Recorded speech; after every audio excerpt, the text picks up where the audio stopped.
Domba lokal yang kini berusia 9 bulan ini memiliki 4 tanduk yang pada umumnya tidak dimiliki domba pada umumnya. Domba jantan ini milik Yayasan Pesantren Mabda Islami yang berada di Desa Nyalindung, Kecamatan Nyalindung, Kabupaten Sukabumi. Keberadaan domba bertanduk ini berawal dari saat jelang Hari Raya Idul Adha. Pada waktu itu, domba ini dibeli dari seorang warga dengan harga 2 juta saat usia domba masih berumur 7 bulan. Harga seumuran domba lokal ini terbilang lumayan cukup mahal, karena sang pemilik awalnya menganggap domba ini tidak akan dijual lantaran memiliki ciri khusus tersendiri.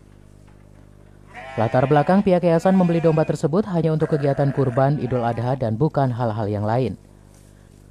Kebetulan domba tersebut satu di antaranya yang tersisa tidak sempat disembelih di kegiatan Idul Adha, sehingga keberadaan domba tersebut masih berada di kandang ternak bersama domba yang lainnya. Beli untuk konsumsi Idul Adha kemarin. Sementara kawan-kawannya yang lain sudah dikurbankan gitu. Kalau untuk hal-hal dikaitkan dengan hal-hal yang lain, musyrik dan lain sebagainya, naudzubillah min dzalik ya. Ini hanya kelebihan genetik ya? Ini hanya kelebihan genetik, betul. Ada perbedaan genetik, penyimpangan genetik saja kalau menurut saya ya. Seperti ya mungkin saja ya di daerah lain ada domba bertanduk 4. Pihak yayasan menilai jika hewan ini hanyalah hewan yang memiliki kelainan genetik, sehingga tak perlu dijadikan hal-hal yang aneh. Dari Kecamatan Nyalindung, Kabupaten Sukabumi, Iqbal Bakar melaporkan untuk Dinamika.